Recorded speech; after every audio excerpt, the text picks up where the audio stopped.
Je vous propose qu'on commence dès maintenant avec le programme de la session. Aujourd'hui, donc, nous verrons, en fait, sur cette première partie qui est prévue pendant 1 heure, à la fois les objectifs de la conduite du changement et comment changer effectivement, les définitions pour savoir exactement de quoi et de quel sujet on parle, clairement, la philosophie qu'il peut y avoir autour du changement et comment finalement on est capable de vivre ce changement, les outils qui sont directement appliqués ou applicables, et ensuite on verra comment développer les compétences les compétences et les valeurs autour du changement. On commence dès maintenant. Tout au long de cette intervention, comme je vous le disais, j'aimerais que vous puissiez participer, poser des questions, et tout au long de cette intervention également, je vais être amené à donner des exemples, à ramener aussi à une forme de réalité qu'on a tous connue pendant 1 an. Et en tant que chef d'entreprise, en tant que responsable de l'Afterwork RH, on a eu pour le moins quelques transformations, adaptations et changements à vivre depuis 12 mois. Pour rappel, pour ceux qui ne connaissent pas l'Afterwork RH est une association professionnelle destinée aux managers, aux responsables de l'humain dans l'entreprise et donc aux professionnels des ressources humaines également. On organise un événement chaque mois dans votre ville en présentiel, hors temps Covid évidemment, et on organise 25 événements par mois sur chacune de nos implantations, en France, à Luxembourg, en Allemagne, en Espagne, en Afrique de l'Ouest, au Sénégal et au Cameroun, en Martinique et également en Colombie, puisque c'est notre nouvelle implantation et on réalise nos premiers événements en ce moment. Donc, on en est ravis. On commence dès maintenant avec l'objectif de la conduite du changement et finalement, de quoi parle-t-on quand on parle de conduite du changement? Quel est l'objectif et surtout quelle démarche on peut avoir lorsqu'on est sur ce type de sujet, lorsqu'on suit un webinaire comme ça, quels repères on peut avoir? Parce que quand on parle de transformation et de changement, c'est vrai qu'on a plein d'idées en tête. Se transformer soi-même, transformer son service, son entreprise, changer le monde. Il y a plein de choses qui peuvent venir et on n'a pas forcément de démarche structurée, pensée pour préparer, mettre en œuvre, réfléchir et mesurer aussi les changements qu'on souhaite impulser. Et ça, à mon avis, c'est la base. Et cette base-là, elle doit être constituée de 3 verbes d'action qui sont, à mon avis, essentiels: préparer, accompagner et mesurer. Alors effectivement, ce sont des termes qui reviennent de manière récurrente sur la conduite du changement dans les entreprises. On doit bien préparer, évidemment, et en général, on survole cette phase. C'est ce qui souvent est reproché lorsque des transformations arrivent ou que des changements arrivent, c'est-à-dire qu'on a finalement assez peu de préparation, on ne pense pas le changement comme il pourrait, comme il devrait être pensé. Ça, c'est vraiment la première des choses. Et quand je dis qu'on survole cette notion, il y a eu nombre d'exemples, de conséquences qui font que bien souvent, quand on parle de prendre conscience, d'identifier le contexte précisément, ses appuis, les risques et le plan d'action, en général, on prépare le plan après que le changement soit arrivé. En général, on prépare le plan une fois que les phénomènes se sont déjà produits. Et pour éviter de se retrouver comme le petit monsieur sur l'image, c'est-à-dire avec des mains brûlantes d'actualité, quelle que soit la période, quel que soit le moment, il faut préparer le et les changements. Et tout au long de la présentation, on va bien sûr s'arrêter sur ce que veut dire prendre conscience, identifier le contexte, quels sont les points d'appui. On va définir toutes ces notions précisément. Ensuite, on demande souvent au RH, au service des ressources humaines, d'incarner le changement.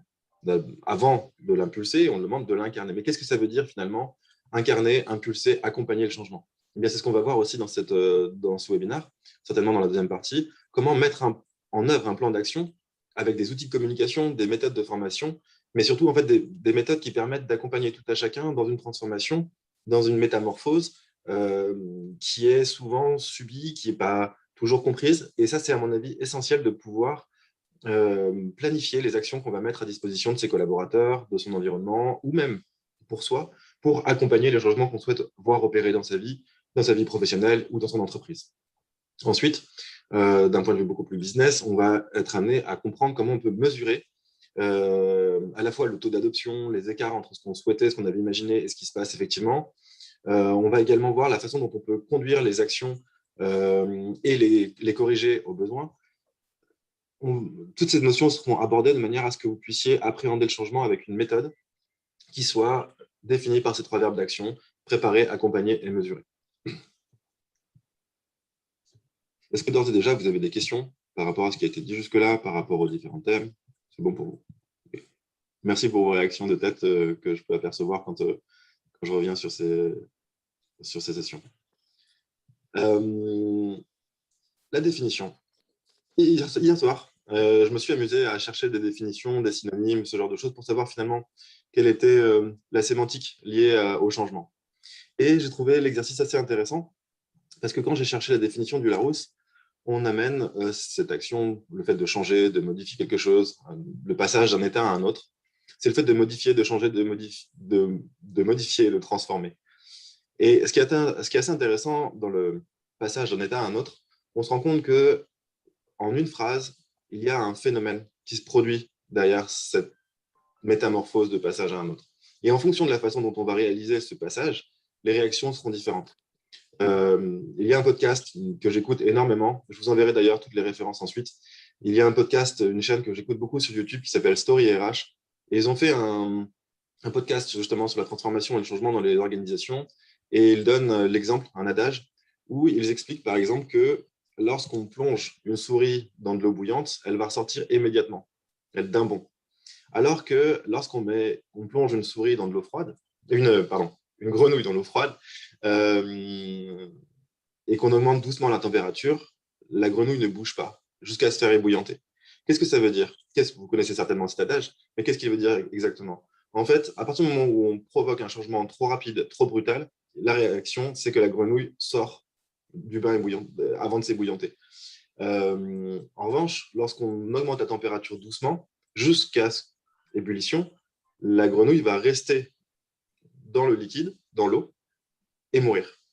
Finalement, quand on amène un phénomène doucement, on oublie presque finalement l'état initial et on accepte beaucoup plus facilement le changement.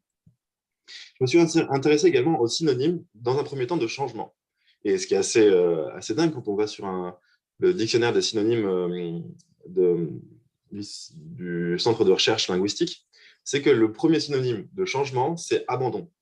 Donc, c'est amusant de voir finalement comment ce changement provoque, ou en tout cas a pour synonyme, un état d'abandon, qui est un état émotionnel assez fort. On le retrouve notamment dans les drivers émotionnels.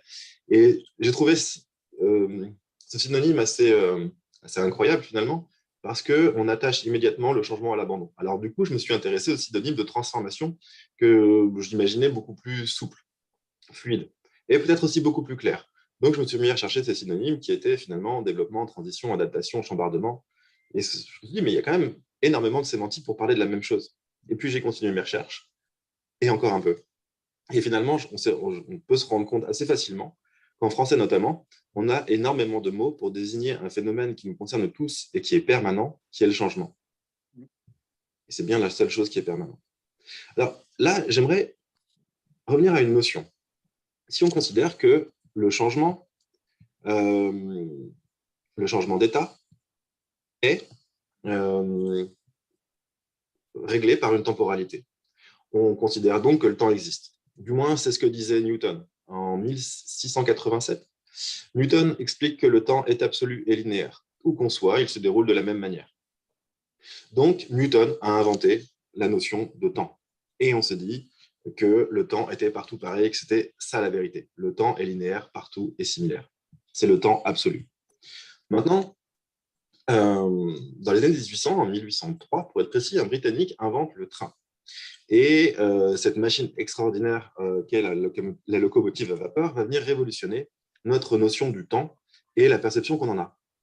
Et c'est pour ça, en fait, qu'au début des années 1900, donc quasiment un siècle après l'invention du train, on a eu quelques problèmes, puisque la démocratisation de la machine à vapeur faisait qu'un train partait de Paris pour arriver à Marseille, sauf que les horaires n'étant pas les mêmes partout, il a fallu uniformiser cette notion de temps. Et donc, du coup, on a fait appel à notre Albert Einstein, qui est venu nous expliquer, avec ses recherches, que le temps était relatif et dépendait de là où on se trouvait. Et c'est Einstein qui a travaillé sur l'uniformisation du temps au niveau mondial, en tout cas d'avoir une organisation du temps qui se veut complètement uniformisée, et ce qui permet de savoir qu'un train qui part de Genève arrivera à telle heure à Paris, et que l'heure à Paris et à Genève est la même, ce qui évite notamment des accidents de train. Ça, c'est ce qu'on a découvert depuis environ 2 siècles. Et actuellement, il y a une théorie qui émerge pour indiquer que finalement, le temps n'existe pas. Alors, il y a eu beaucoup de recherches qui ont été faites en disant, mais comment ça, le temps n'existe pas? On est en train de démontrer, notamment avec un reportage Arte, que la notion de temps a été inventée par l'humain et que ce temps n'existe pas. Et finalement, quand on s'intéresse à une définition un peu plus philosophique de ce qu'est le temps, on se rend compte que le temps n'existe pas. Et que finalement, c'est l'humain qui a inventé la mesure du temps et le temps associé. Quand on sait que le temps, c'est le changement, comment on définit finalement les 3 temps qu'on connaît tous, le passé, le présent et le futur? D'après vous, comment on définit le temps? Qu'est-ce que le temps pour vous? N'hésitez pas à amener des éléments de réponse dans le chat. Comment vous définiriez le passé, le présent et le futur? Est-ce que ce sont des notions, vous pouvez répondre par oui ou par non, est-ce que c'est une notion facile à appréhender pour vous, la mesure et la gestion du temps?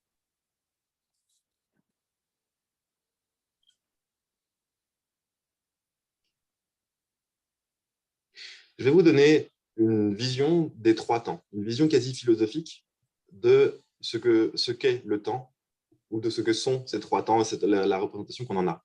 Si on part du principe que c'est nous qui avons inventé le temps, Astrid, le vieillissement ou le changement des saisons? Absolument. Être là. C'est vrai aussi. Euh, c'est intéressant. Ce qu'il y a d'intéressant dans la réponse d'Astrid, c'est le vieillissement ou le changement des saisons. Donc, on considère que le temps varie en fonction des phénomènes. Et effectivement, c'est subjectif. Relatif, comme dirait Einstein. Merci Anaïs. C'est-à-dire qu'il dépend de notre perception, il dépend de là où on se trouve, il dépend de notre occupation et notre capacité à faire attention au temps qui s'écoule. Le temps, si on le prend d'un point de vue, comme je vous le disais, philosophique, et qu'on lui donne une notion absolue, en fait, on se rend compte que finalement, le passé est passé, il n'existe plus. Et si je prends ma tasse à café, en fait, ce n'est qu'une représentation du passé dans le présent. Donc finalement, il n'y a qu'une représentation du passé au moment présent. Ma tasse a été créée il y a 20 ans. Aujourd'hui, elle est là. Ce n'est finalement qu'une représentation du passé dans le présent. Okay, et quand on pense au futur, donc quand on fait des plans et des projections pour son service RH ou pour changer ou pour travailler, on fait des projections dans le futur. Mais par définition, le futur n'existe pas. Ce ne sont que nos projections sur un futur auquel on aspire. Et tout ça n'est qu'une création, qu'une aspiration et qu'une projection de ce qu'on aimerait dans le temps, dans le futur. Et quand vous me direz oui, mais dans l'absolu, on peut absolument tout planifier, tout prévoir, etc. Si on se, si on se, si on repasse un petit peu dans le passé, on se rend compte, en fait, qu'il y a 12 mois, beaucoup de gens avaient beaucoup de plans, de mariage, de voyage, de plans pour son entreprise également. Et ce qui est un risque qui est souvent qualifié d'improbable, d'inimaginable, comme une pandémie, comme un Armageddon ou autre, comme un phénomène finalement qui vient tout arrêter, ce phénomène-là, c'est juste un rappel que tout ce qu'on prévoit et tout ce qu'on planifie, qu'on pense solide, qu'on pense sûr, qu'on pense finalement très concret, ce n'est qu'une projection. Et donc, ça amène, à mon avis, une forme d'humilité par rapport aux projections qu'on a, par rapport aux aspirations qu'on a et par rapport au futur lui-même. Qu'est-ce que ça implique? Du coup, si on sait que le passé n'est que le passé et qu'aujourd'hui, on n'a que des représentations du passé, et que le futur n'est qu'une projection ou qu'un imaginaire de ce qu'on souhaite, finalement, il nous reste le présent. Mais le présent, c'est une notion assez compliquée à appréhender. Pourquoi? Parce que quand on dit le mot présent, le présent est déjà passé. Donc, qu'est-ce qui existe? Si le passé n'existe pas, et qu'on n'a que des souvenirs du passé, finalement, que le futur n'est qu'une projection, et que le présent n'existe pas. Finalement, on se rend compte que même ces 3 temps, en fait, n'existent pas. Alors, qu'est-ce qui fait que le temps passe? Qu'est-ce qui fait que le phénomène évolue? En fait, c'est un peu ce que disait Astrid. Le vieillissement, le changement des saisons. Qu'est-ce qui se produit quand on donne ces exemples-là, finalement? C'est un phénomène qui passe d'un phénomène à un autre, en permanence. Et en fait, ce sont les changements, ce sont les mouvements qui déterminent la temporalité, finalement, et pas l'inverse. Et en fait, dans nos têtes de RH, dans nos têtes de manager, on passe notre temps à mesurer le temps, à se projeter dedans, alors que finalement, on pourrait effectivement changer de paradigme, de prendre en compte les changements qu'on veut faire et voir émerger, et adapter le temps, se servir du temps comme un outil pour provoquer les changements que l'on veut et non pas mettre une temporalité sur des changements effectifs que l'on veut dans une planification qui est souvent et parfois peu ou pas adaptée. Est-ce que vous avez des questions par rapport à cette définition du temps? Par rapport à ces notions qui finalement transforment nos quotidiens et nous font passer d'un moment à l'autre. Assia, comme disait le facteur cheval, ce n'est pas le temps qui passe, mais nous. Absolument. C'est nous qui passons. Et en fait, il suffit simplement de changer son point de vue. J'ai une anecdote à vous donner sur le temps et pourquoi finalement le temps est une notion qui me paraît essentielle et même vitale. J'étais à une exposition d'art il y a 3 ans. Une exposition d'art, vous savez, je ne sais pas si pour ceux qui se souviennent, c'était un lieu culturel, on pouvait se réunir et voir des œuvres. Je vous assure, c'était assez fantastique. Pour ceux qui s'en souviennent, c'était sympa. Et cette expo d'art avait pour thématique le boulot. Et l'expo s'appelait Au boulot. Et il y avait différentes œuvres exposées, notamment une horloge. Une horloge avec une seule aiguille. Et au lieu d'avoir une représentation par seconde, par minute ou par heure, on avait la représentation des années. Et l'artiste avait décidé de représenter chaque année en fonction et en mettant 84 ans d'espérance de vie, puisque c'est l'espérance de vie moyenne dans notre pays. Et donc, du coup, en fait, ce qui s'est produit, c'est que lorsque je suis rentré dans cette pièce et que je me suis rendu compte qu'un tiers de mon horloge avait déjà été entamé, consommé, le fait d'avoir une autre représentation du temps qui passe, on est tout le temps en train de courir à la seconde, à la minute, après son train, après son métro, après son bus, après finalement toutes les obligations qui sont les nôtres. Mais quand on voit sa vie, quand on voit le temps à travers le temps d'une vie, c'est-à-dire les années qui passent, et qu'on se situe avec cette aiguille sur l'échelle du temps qui passe, on a une vision bien relative de notre petite trotteuse sur notre montre au poignet, très clairement. Et le fait de relativiser sur le temps, d'après moi, est une des méthodes essentielles pour se réorganiser, pour amener le changement, pour provoquer le changement de manière différente. Maintenant qu'on a défini ces différentes notions, ce qui est intéressant, c'est de voir aussi avec quelle philosophie on est amené à changer. Alors vous allez me dire, on parle de philosophie dans un webinaire RH. Et oui, quelle est la place de la philosophie aujourd'hui dans notre société? Le temps qu'on prend pour réfléchir à ce qu'on fait, pour préparer justement le changement, pour l'initier. Souvenez-vous, ce qui a été reproché principalement à nos gouvernants depuis 12 mois, c'est en général un manque de préparation, c'est souvent ce qui est revenu, et un manque de communication. Et pourtant, ce sont les deux choses les plus basiques qui soient. Préparer le changement, avoir un plan et l'expliquer, c'est en général ce qui rassure tout le monde, ce qui permet à chacun d'être beaucoup plus confiant dans l'incertitude. Parce que je ne sais pas quel a été votre sentiment ces derniers mois, mais en ce qui me concerne, j'ai eu l'impression d'être sur un radeau au milieu d'une rivière, sans voir les berges, sans voir le bout de la rivière, donc sans repère, à vrai dire, tout en sentant ce radeau qui, sur le cours de l'eau, accélérait, sans évidemment rien maîtriser. Et je pense que c'est la meilleure image que je peux avoir de ces 12 derniers mois, c'est-à-dire c'est avancer sans certitude, sans savoir où on va, et en ayant une forme de confiance par rapport à ce qui peut advenir. Et ça, c'est en soi un travail de réflexion sur soi et pour les autres. Marie, tu disais qu'effectivement, parfois, on avait trop de communication. Effectivement, soit pas assez, soit trop. Mais finalement, lorsqu'on a une communication juste, simplement, juste, et que cette communication, finalement, elle arrive au bon moment avec les bons éléments, elle a une capacité aussi à nous rassurer et à nous donner un cap. Et le fait de dire de ne pas savoir, c'est aussi quelque chose qui peut rassurer finalement. Parce que lorsqu'on assume le fait de ne pas savoir, le fait de ne pas avoir d'éléments précis à donner, ça crée un phénomène de confiance chez l'individu, paradoxalement. Lui expliquer que là, en l'état, on n'a pas de deadline précise, mais que dans une semaine, dans 10 jours, dans 15 jours, on aura plus d'éléments, eh bien, finalement, cette forme d'honnêteté qu'on a vis-à-vis de ses interlocuteurs nous revient sous forme de confiance. Et j'aimerais aussi revenir sur un exemple d'un DRH du groupe Continental, qui est toulousain, Pascal Legrain, qui est DRH dans un grand groupe, qui, lors de la crise, s'est retrouvé comme tout le monde, en fait, finalement, un peu démuni avec sa direction générale, avec ses équipes, avec ses managers. Et il a eu une démarche que j'ai vraiment appréciée parce qu'il est revenu au basique. Quand je dis qu'il est revenu au basique, c'est qu'il a choisi, dès le départ, même sans information, de réunir ses managers tous les matins, de 9h à 9h30, pour un point téléphonique. Et aussi basique que ça puisse paraître, il a ramené son organisation à ce qu'elle était, un ensemble d'humains.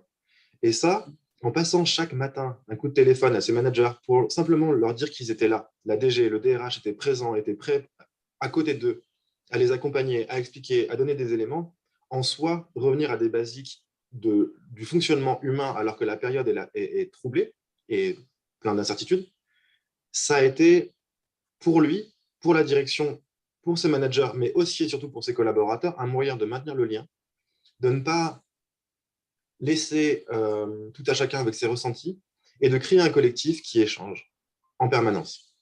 Et lorsque les semaines ont passé, lorsque les informations sont arrivées, le format des réunions a changé. Au début, c'était très descendant. C'était Pascal Legrain, manager, DRH, qui a envoyé des informations à ses équipes. Et au fur et à mesure du temps, ce sont les managers eux-mêmes qui se sont mis à co-animer et à s'emparer des sujets en disant j'ai entendu ça aux infos, j'ai eu telle info, j'ai eu telle actu, etc.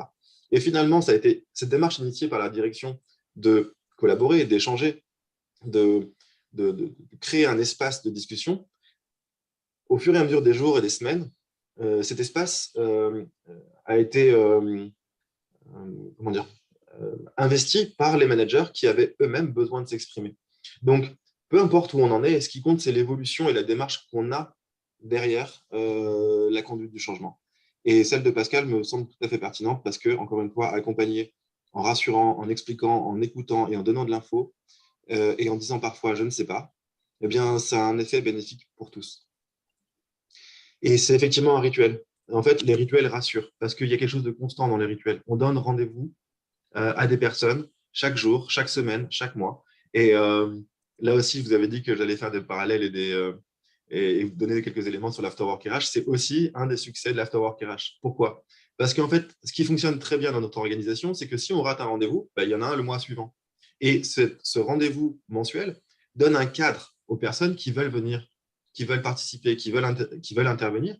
Et finalement, ce cadre-là rassure.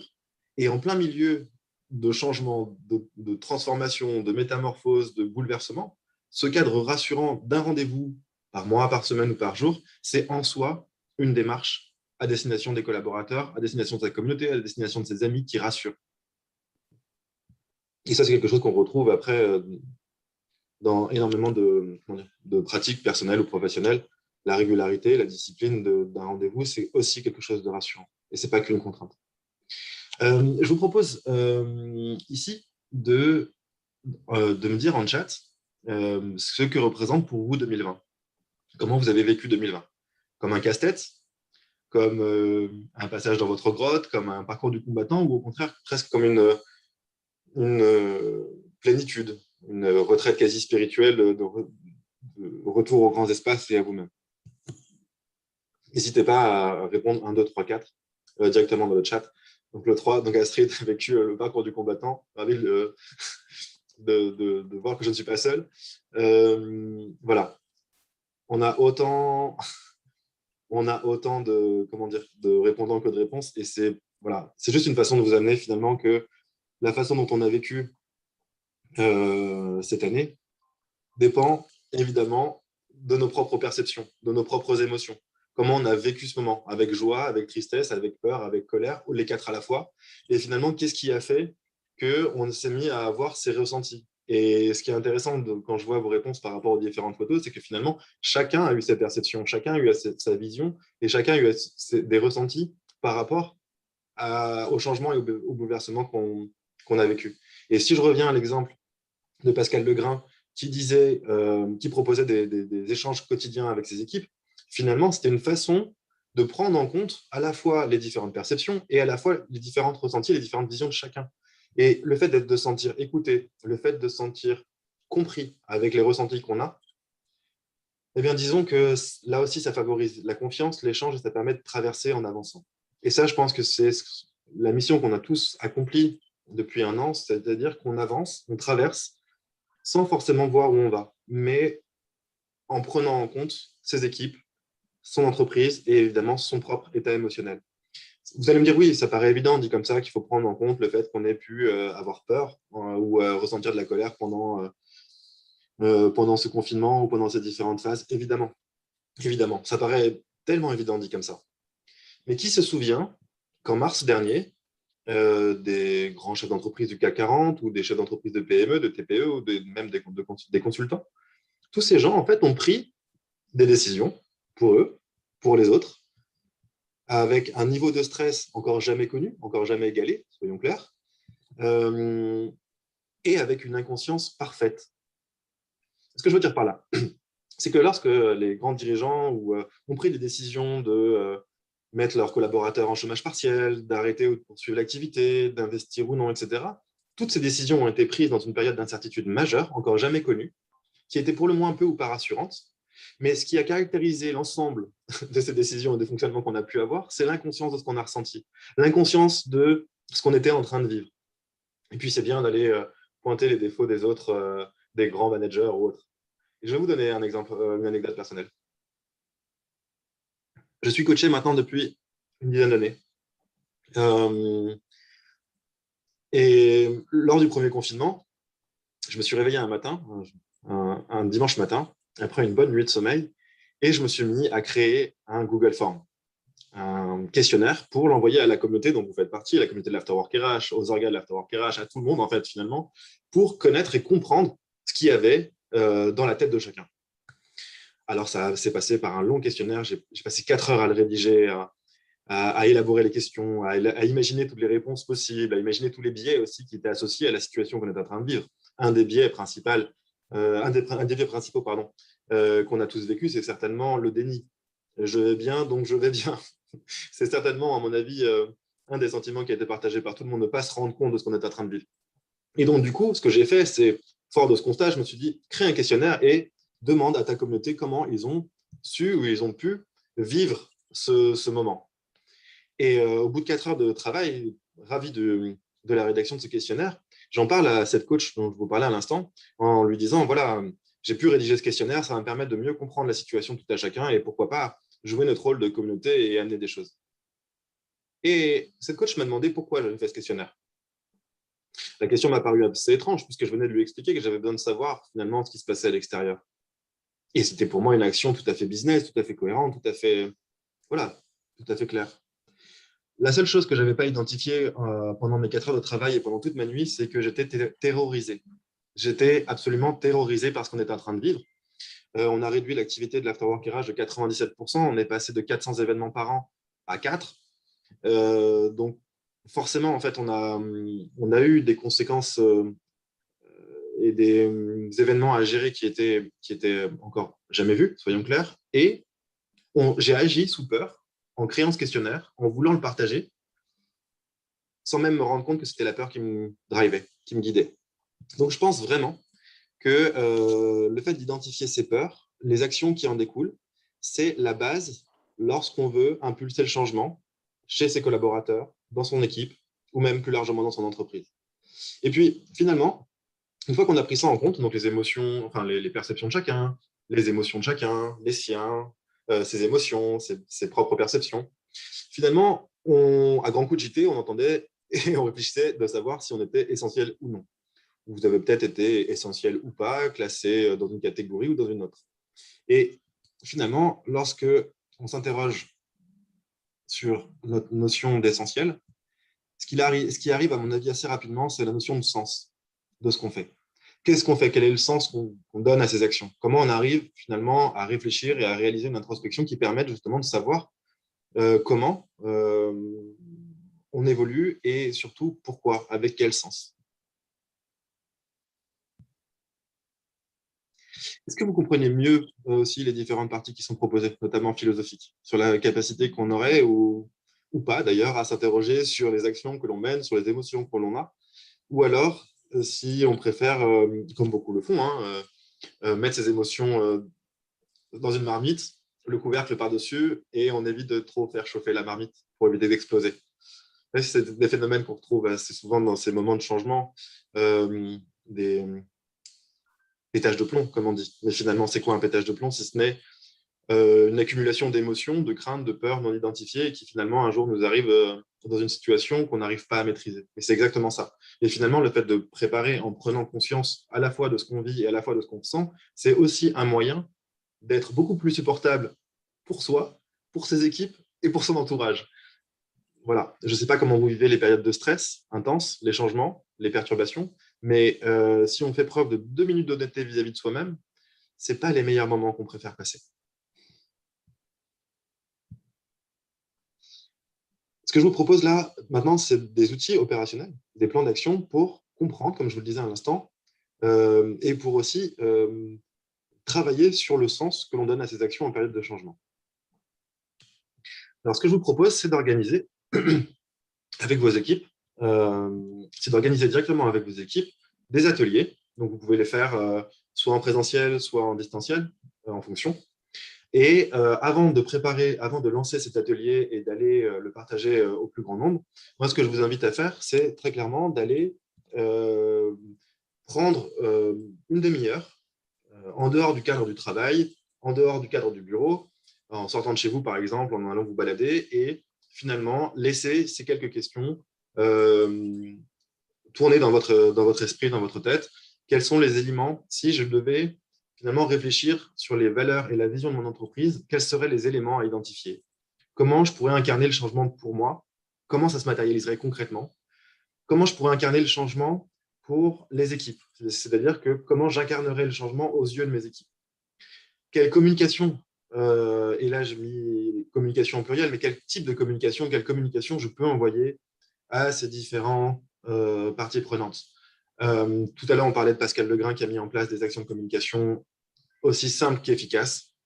Et finalement, en tant que personne qui incarne le changement, comment je peux faire preuve de pédagogie pour expliquer que le changement est permanent, le changement est inéluctable, le changement, c'est en soi quelque chose de constant. Rien de plus constant que le changement. Comment mesurer aussi l'efficacité de ce que j'essaye d'amener à mes équipes, de mes différentes actions? Je souhaite rassurer mes équipes. Comment je peux le mesurer? Comment je peux le constater? Comment je peux le voir au quotidien? Encore une fois, les actions de Pascal Legrain, quand on voit qu'il a appelé ses équipes au quotidien et que ses équipes, finalement, se sont engagées, ont pris la parole, ont eux-mêmes organisé des événements après avec leurs propres équipes, des événements au quotidien, d'échanges, de transmission d'infos, on se rend compte que finalement, l'efficacité de ces actions est mesurable, même dans une période d'incertitude. Ensuite, comment on peut amener des actions correctives ou d'adaptation aux mesures précédentes et aux actions précédentes? Ensuite, comment, de manière générale, réussir? Eh bien, la réponse que j'ai envie de vous donner ici, c'est déjà en proposant un système de transformation que vous pensez. Là aussi, encore une fois, réfléchir aux actions, penser ces actions, c'est clairement essentiel. Alors, lorsque vous arrivez à cet atelier, je continue, hein, si je ne vois pas de questions dans le chat. Merci pour ta réaction, Anaïs. Effectivement, en fait, j'essaie vraiment de donner des éléments qui ont marqué cette année et qui sont aussi des éléments qui vous permettent de comprendre que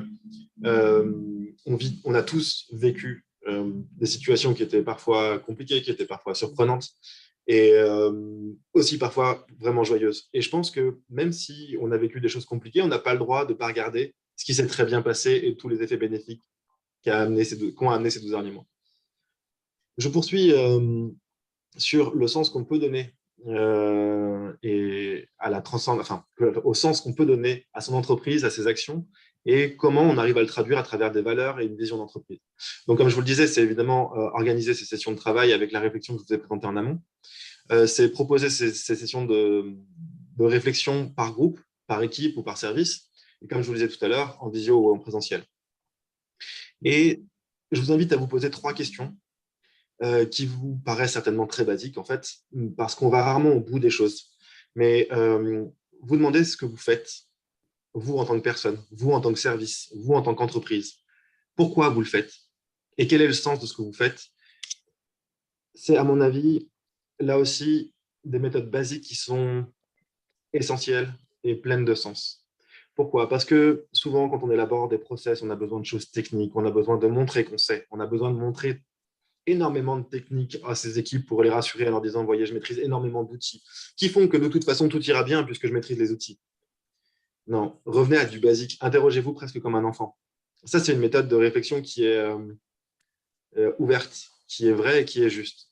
Ce que je veux dire par interrogez-vous comme un enfant, c'est lorsque vous vous demandez ce que vous faites, ne répondez pas simplement par une activité ou par une mission. Interrogez-vous pleinement sur l'ampleur de votre mission. Quand on vous parle ou quand vous parlez à vos équipes du pourquoi, et cherchez ce qui les anime au fond et ce qui les fait se lever tous les matins. Et quand on commence à changer de dimension lorsqu'on pose ces questions, lorsqu'on va au bout des choses, lorsqu'on va en profondeur sur ces questions-là, on se rend compte que les réponses qui sont amenées sont loin d'être aussi simples et aussi évidentes qu'on le pensait. Soyons clairs. Et je vous le dis d'expérience. Mais ça ne nous empêche pas, en plus de ces réflexions, de proposer à nos équipes, de proposer aux différentes personnes une méthode pour réfléchir. Ces questions précédentes, ces 3 questions ouvertes, ont justement vocation à amener des idées, à amener une forme d'ouverture sur la réflexion. Maintenant, il existe aussi des outils, typiquement comme l'étoile du changement que vous voyez ici, des outils beaucoup plus pratico-pratiques qui vous permettent de structurer la démarche et de choisir, par exemple, ce que vous souhaitez créer, inventer ou réinventer. Ça, c'est la première étoile de l'étoile du changement. Ensuite, vous avez ce que vous souhaitez développer, comment faire pour l'améliorer. Vous avez un service qui marche bien, vous avez une action qui marche bien, comment vous souhaitez lui donner plus d'ampleur, la faire grandir. Ensuite, lorsqu'on change, on est amené aussi à supprimer certaines choses. Donc, invitez vos collaborateurs ou vos équipes à réfléchir autour de ce qu'ils souhaitent supprimer ou éliminer dans leur quotidien, dans leur fonctionnement, pour que le projet arrive à bien et se passe au mieux. Ensuite, interrogez vos équipes, interrogez-vous sur ce que vous devez ou ce que vous pouvez mettre en œuvre pour que le projet soit une réussite. Il y a forcément des choses également que vous souhaiterez maintenir pour faire perdurer une forme d'équilibre au sein de votre organisation. Il faut noter les choses qu'on souhaite maintenir dans le temps et même pour une durée limitée, prévue, anticipée. Et enfin, réfléchissez à ce que vous voulez réduire effectivement.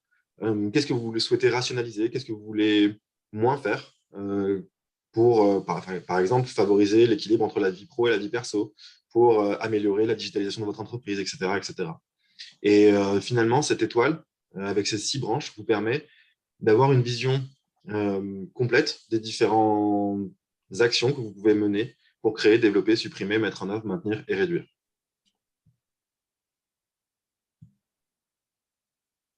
Est-ce que tout ça est clair pour vous? Est-ce que les slides ne vont pas trop vite? Est-ce que vous avez eu le temps de prendre des notes? N'hésitez pas à me poser différentes questions directement par le chat ou en ouvrant vos micros si vous le souhaitez.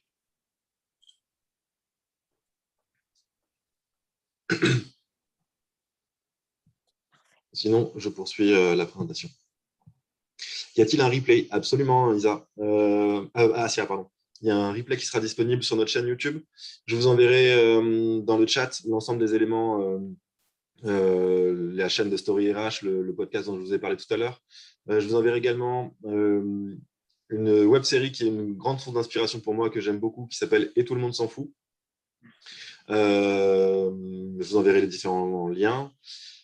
Merci à tous pour vos retours, Caroline, Isa, Anaïs, c'est parfait, et je vous enverrai donc tous les différents éléments et des éléments complémentaires, notamment sur les biais cognitifs que je n'ai pas eu la possibilité d'intégrer dans cette présentation, mais les biais cognitifs sont un des phénomènes qu'on retrouve lors de périodes de changement. Il y a 77 biais cognitifs qui sont identifiés, expliqués, et c'est remarquable de voir comment notre cerveau peut monter des stratégies pour nous empêcher de changer, de voir ce qu'on ne veut pas voir, d'entendre ce que l'on souhaite et surtout de ne jamais se tromper. Notre cerveau a horreur de se tromper et notre cerveau est d'une ingéniosité remarquable pour ne pas qu'on se rende compte qu'on se trompe. Ce qui m'amène à parler des compétences et des valeurs comportementales qu'on peut attendre, souhaiter, vouloir, espérer dans une période de changement comme celle qu'on vit. Et pour moi, je fais une rapide sélection des compétences qui m'ont particulièrement servi et qui ont particulièrement servi aux équipes du A-Festival, du A-Digital et de l'Afterwork RH ces derniers temps. Ça a été très clairement communiquer, expliquer, auprès de tout à chacun, auprès des équipes, pour rassurer, pour donner de l'info, encore une fois, pour marquer une présence, tout simplement. Apprendre à apprendre. Dit comme ça peut être là aussi simple, mais finalement, apprendre en période d'incertitude, apprendre à se remettre en question, apprendre tout court, avoir une méthode pour apprendre, c'est, à mon avis, quelque chose qui nous a tous sauvés, parce que ça nous a permis d'aller chercher des ressources au-delà de ce qu'on faisait, au-delà de notre fonctionnement. Là aussi, je vais vous donner quelques anecdotes sur cette organisation événementielle, parce que finalement, c'est assez parlant. Comme je vous le disais, on organisait 400 événements par an et du jour au lendemain, on s'est retrouvé à annuler ces événements. On a annulé, je ne sais plus, quelque chose comme 350 événements en présentiel. On a évidemment réussi à les basculer sur le digital, mais pour une seule et unique raison. C'est qu'on a appris, en fait, à basculer ces événements After Work RH qu'on aimait tous dans un bar, dans un café, dans un hôtel, à transformer et adapter notre état d'esprit, notre vision, notre envie de partage avec des outils numériques qui étaient en soi, on le pensait en tout cas, opposés à notre mode de fonctionnement et à notre modèle. Et finalement, aller au-delà, apprendre les technologies, apprendre la technique, les outils pour pouvoir continuer à perdurer et continuer à partager et à jouer notre rôle de communauté, c'était essentiel. Mais si on y allait, si on allait sur le digital, si on allait sur le numérique, c'est parce qu'on a cherché le sens de ce qu'on faisait. Le sens de ce qu'on fait, ce n'est pas simplement à l'afterwork RH, ce n'est pas simplement se retrouver dans un bar, ce n'est pas simplement des discussions stériles ou des discussions. Non, le rôle de la communauté, c'est de permettre de proposer un écosystème pour que tout à chacun puisse se retrouver, puisse avoir des informations, etc. Et quand on a gardé ça comme sens de ce qu'on faisait, l'entraide, l'écoute, l'apprentissage, quand on a gardé ça au centre de nos actions, on a pu facilement ensuite, en apprenant un peu de technique, le transposer dans des outils digitaux. Même chose pour le A digital, finalement. Le A digital est issu du Covid. Qu'est-ce que ça veut dire, le A digital est issu du Covid? En mai 2020, on avait prévu d'organiser un événement qui s'appelle le A Festival au stade Pierre-Mauroy de Lille. Et lorsque les annulations sont arrivées, qu'on a eu les interdictions à la chaîne, on s'est retrouvé finalement avec deux structures événementielles qui étaient l'Afterwork RH et le A Festival, ne pouvant pas travailler de fait. Et donc, du coup, cette transformation numérique, qui n'était absolument pas prévue initialement, a pris une ampleur monumentale et on a réussi à proposer le même esprit, la même qualité d'intervention, la même envie, grâce à cette remise en question que tu indiques, Astrid, c'est exactement ça, grâce à cette remise en question, grâce à cette volonté de gérer avec le changement, de faire avec finalement, on s'est rendu compte que vivre avec le Covid, c'était finalement aller chercher au-delà de notre zone de confort et de ce qu'on faisait, aller chercher des ressources qui pouvaient être les nôtres par l'apprentissage, par la réflexion, notamment aussi par l'esprit critique, par l'adaptation et par aussi cette prise de conscience dont je parle depuis le début de la session, qui sont pour moi en fait des compétences comportementales essentielles pour traverser. Et finalement, lorsque on prend conscience que ces compétences comportementales sont vitales, qu'on est capable de les développer, qu'on est capable d'apprendre, et bien ensuite, on se rend compte que quoi qu'il arrive aujourd'hui ou quoi qu'il arrive demain, on saura s'adapter, on saura communiquer, on saura aussi critiquer. Vous avez aussi pu me voir dans certaines vidéos où je critiquais certaines actions qui étaient menées, notamment autour des mesures d'interdiction d'événements ou autres, parce que justement, cette période-là nous permet de faire preuve d'esprit critique et d'être conscient de ce qui se passe et que finalement, personne n'a de vérité ultime sur ce qui est en train de se passer, sur ce qui est en train de se produire. Et c'est pour ça qu'on arrive aux valeurs en fait, qui sont, d'après moi, essentielles aussi lors d'une période de transformation, l'humilité, l'écoute et l'exigence qu'on peut avoir. L'humilité par rapport à ce qui arrive, l'humilité par rapport au changement.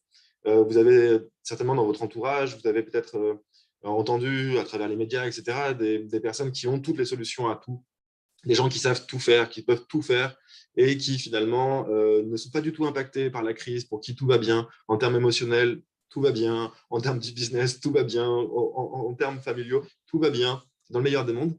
Et finalement, je trouve que cette approche manque d'humilité. Manque d'humilité par rapport à ce qu'on vit. C'est un phénomène, on l'a oublié, que personne sur Terre n'a connu. La dernière pandémie comme ça, c'est la grippe espagnole au début des années 1900. Personne de mémoire d'homme ne se souvient de ce que c'est que de gérer une pandémie, une incertitude aussi énorme que celle-là. Donc, une vraie humilité par rapport à ces phénomènes qui se produisent depuis 12 mois. Mais quand on regarde, quand on observe bien, on se rend compte, de manière assez évidente, que l'incertitude est présente en ce moment. L'incertitude est constante.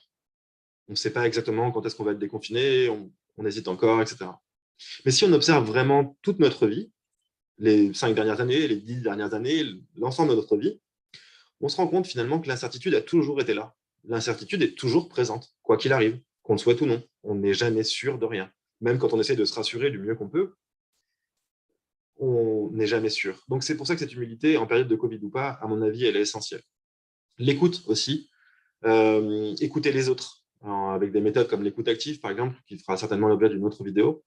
Mais l'écoute active, et l'écoute tout court, c'est, à mon avis, être capable de rester en alerte, en observation, sur les phénomènes qui se produisent à l'extérieur, mais aussi et surtout sur les phénomènes qui se produisent à l'intérieur.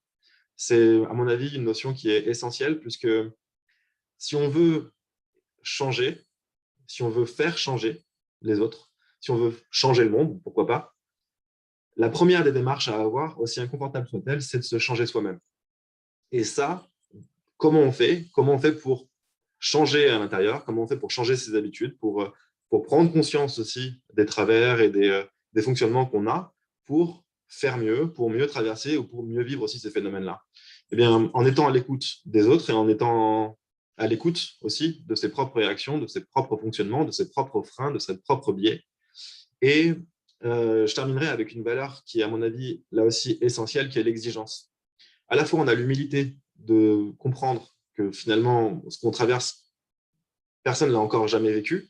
Et donc, du coup, c'est important d'avoir une forme d'humilité par rapport aux objectifs qu'on donne, qu'on donne à son service, qu'on donne à ses collaborateurs. Une forme d'humilité par rapport à ce qu'on est en train de faire et ce qu'on traverse. Et une forme d'exigence aussi. Parce qu'évidemment, lorsqu'on a des projets, lorsqu'on a des envies, lorsqu'on a des objectifs dans une période d'incertitude, il faut avoir aussi une forme d'exigence par rapport au fonctionnement qu'on a. Et cette exigence se traduit aussi, à mon avis, par une honnêteté. Honnêteté intellectuelle, honnêteté par rapport à soi, honnêteté par rapport aux autres. Et cette honnêteté demande une forme d'exigence. Ce sont, d'après moi, les valeurs et les compétences comportementales essentielles pour traverser ces périodes d'incertitude et de changement. Essentiel d'apprendre, effectivement, Marie. C'est essentiel de continuer d'apprendre et d'avoir l'humilité de l'apprenant par rapport à ce qu'on vit. Donc là, en fait, sur cette première partie, vous avez pu voir finalement quelle était la philosophie du changement, de quoi parlons-nous exactement, avec les différentes définitions, les différents outils que vous pouvez appliquer directement lors d'ateliers en distanciel ou en présentiel avec vos collaborateurs, des axes de réflexion, des outils comme l'étoile du changement qui vous permettent de vous repositionner, de repositionner vos projets, vos équipes sur ce que vous souhaitez faire. Et finalement aussi les différentes compétences et les valeurs qui sont, d'après moi, essentielles lorsqu'on souhaite traverser ces périodes de changement. Dans la partie 2 de cette vidéo, nous verrons une application un peu plus terre-à-terre, un peu plus business de la transformation et de la conduite du changement, avec la mise en place d'indicateurs, de KPI, une façon de mesurer aussi les écarts, le taux d'engagement. On verra également quelles sont les réactions lorsqu'on amène des événements nouveaux à une communauté ou à des personnes de manière générale, ou à son équipe, les personnes qui sont réfractaires, les personnes qui sont neutres et les personnes qui vont vous suivre dans les innovations et les changements que vous allez amener. Donc, on retrouvera l'ensemble de ces éléments dans la partie 2 de ce webinaire qui aura lieu le 6 mai lors du 7e congrès WebRH. Je vous invite à ouvrir vos micros et à discuter et à échanger directement à l'oral sur ce qui vient d'être vu, si vous souhaitez aussi partager votre vision, votre expérience, votre définition du changement, de la transformation, je vous en prie, n'hésitez pas. Ça va me laisser le temps de vous envoyer les différents éléments dont j'ai parlé tout au long de la vidéo. Je vous invite donc à ouvrir vos micros et à répondre par chat. Et merci à tous pour toutes vos réactions. Bonjour tout le monde. Peut-être pour compléter ce que tu disais, du coup, Aurélien, en fait, j'aime beaucoup les définitions des compétences de Lominger. En fait, c'est quelque chose que j'ai découvert quand j'ai travaillé pour lui il y a quelques années, où on venait vraiment chercher, dans le cadre de recrutement, à vraiment évaluer certaines compétences dont on a parlé pour justement accompagner le changement, parce que l'usine de Cestas, à côté de Bordeaux, vivait un véritable bouleversement avec le recrutement de 60 personnes sur l'espace de 6 mois. Et c'était donc une première pour le site. Et donc, il y avait notamment cette gestion d'ambiguïté, Il y avait aussi plusieurs éléments dont tu évoquais les termes, mais qui existent en tant que compétences aussi et qui peut être intéressant de considérer quand on est dans une démarche de recrutement, par exemple, où on va s'entourer de personnes qui vont être capables d'accompagner le changement que vit l'organisation. Tu as le micro coupé. Absolument, et ces définitions sont essentielles, en fait. Le fait d'être en mesure d'identifier ses compétences, de les définir, de les expliquer, c'est, à mon avis, le meilleur moyen qu'on ait pour commencer la communication et la pédagogie autour du changement. Parce que lorsqu'on va expliquer à quelqu'un, dans le cadre d'une digitalisation, par exemple, parce que c'est un des changements principaux que connaissent les entreprises, on va digitaliser. En fait, à chaque fois que vous allez utiliser ce mot de digitaliser, il va se donner de manière complètement différente dans la tête de tout à chacun. Parce que le digital dans le cadre pro, dans le cadre perso, d'une entreprise à l'autre, n'a rien à voir. Et donc, tout ce que vous allez provoquer lorsque vous allez expliquer aux gens qu'on va les digitaliser, c'est en général de la crainte, de la panique. Pour peu que la personne soit éloignée de cet environnement-là, ça sera encore plus inquiétant. Et c'est pour ça qu'il y a un dispositif de formation que j'aime beaucoup qui s'appelle l'action de formation en situation de travail, qui s'appelle l'AFEST, oui, et qui permet justement aux collaborateurs d'être accompagnés sur son poste, dans son univers. Et pour quelqu'un qui n'a pas l'habitude d'aller dans les salles de formation, qui a quitté le monde scolaire depuis un moment, c'est extrêmement rassurant d'être accompagné sur son univers à lui, sur son logiciel, sur sa boîte mail, sur les outils qu'il connaît pour être formé sur ce qu'il connaît. Donc effectivement, en fait, quand on va expliquer dans le cadre du changement qu'on va acquérir de nouvelles compétences techniques ou comportementales, si on ne définit pas ces compétences, si on ne définit pas ce qui va se passer pour l'apprenant, tout ce qu'on va provoquer, c'est ce qu'on a vu tout à l'heure, c'est des émotions, c'est des perceptions qui sont différentes. Et c'est pour ça que c'est super important de définir, d'expliquer, de faire de la pédagogie avec les compétences techniques, comportementales qu'on attend et quels seront les effets aussi, parce qu'il faut être capable d'intéresser les personnes et de leur donner envie de suivre et de poursuivre aussi la formation et leur développement. Et ça passe non pas par une gamification bas de gamme en disant si tu fais ça, je te donne ça, bien que la gamification ait beaucoup d'avantages, mais c'est plus une forme de prise de conscience. Je pense que pour un sujet aussi important que le changement et la transformation, le fait de provoquer la prise de conscience par des compréhensions, et des explications, bien évidemment, c'est ce qu'il y a de plus important. J'en suis convaincu aussi. Oui. Si je me permets, merci en tout cas pour la présentation très intéressante et très généreuse. Moi, ce que je retiens dans ce que vous avez dit, c'est que, en fait, moi, ce que je constate, et c'est très intéressant, ce ton, parce qu'on a commencé par le ton, et que il est très important que chacun, tous, hein, et les directions des ressources humaines et l'ensemble des acteurs acceptent ce temps pour pouvoir justement écouter, expliquer, etc., etc. Et si on ne prend pas ce temps, on peut complètement perdre du temps. Absolument. Voilà, donc, et c'est toute cette notion du temps qui est un sujet, moi, qui me passionne pour avoir travaillé beaucoup à l'étranger dans des grosses sociétés, et combien le temps est important. Donc, c'est vrai, quand là, je disais être là, c'est d'accepter aussi, ben voilà, on s'arrête, on se pose, et on parle tout simplement, et on humanise sa relation avec ses collaborateurs. Rien que ça peut permettre aussi, tout simplement, de pouvoir s'inscrire dans le temps et de l'accepter. Et je trouve que c'est quelque chose, c'est un sujet qui est passionnant, mais qui demande aussi, évidemment, une remise en question, enfin, tout ce qui a été dit dans le chat. Merci en tout cas les autres pour vos partages. Et merci à toi, si je me permets de te dire tu. Bien sûr. Merci Marie, merci à toi et merci à tous pour toutes vos réactions. Effectivement,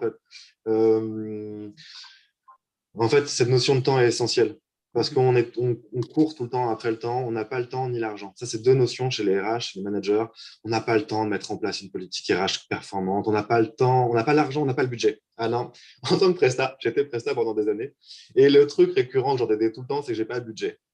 Mais en fait, ce que j'essaie d'expliquer à travers cette notion de temps, c'est que bien souvent, lorsqu'on prend le temps, on en gagne beaucoup après. Et quand j'entends j'ai pas le temps de mettre en place une politique qualitative et qu'on connaît des outils, par exemple, comme, je ne sais pas au hasard, le rapport d'étonnement.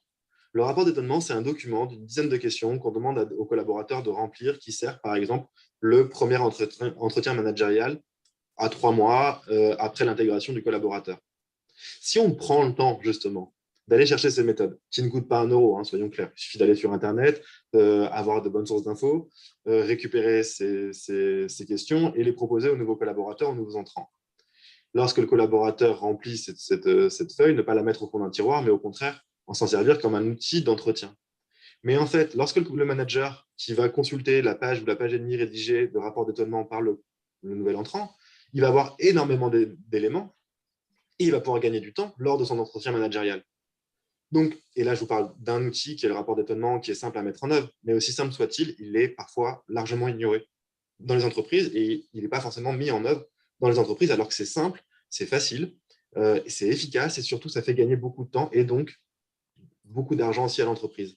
Et finalement, tant qu'on n'aura pas changé de paradigme, tant qu'on courra après le temps, tant qu'on cherchera à finalement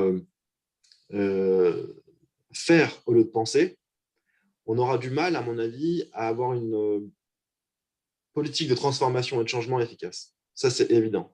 Parce que toutes les entreprises, je le vois par exemple avec une organisatrice de l'Afterwork RH qui s'appelle Cécile, qui est en Côte d'Azur et qui est à l'EDEC, une business school du sud-est de la France. En fait, lorsque le confinement est arrivé, ça a été l'une des premières à proposer de mettre en œuvre des événements digitaux pour l'Afterwork RH, avec une facilité déconcertante d'animation, de technique, etc. Mais je me suis dit, mais comment tu sais faire tout ça, Cécile? C'est génial. Et elle m'a répondu, mais en fait, ça fait des mois, des années qu'on s'y prépare dans notre école. On fait énormément de cursus à distance, donc pour nous, c'est facile, on maîtrise des outils, etc.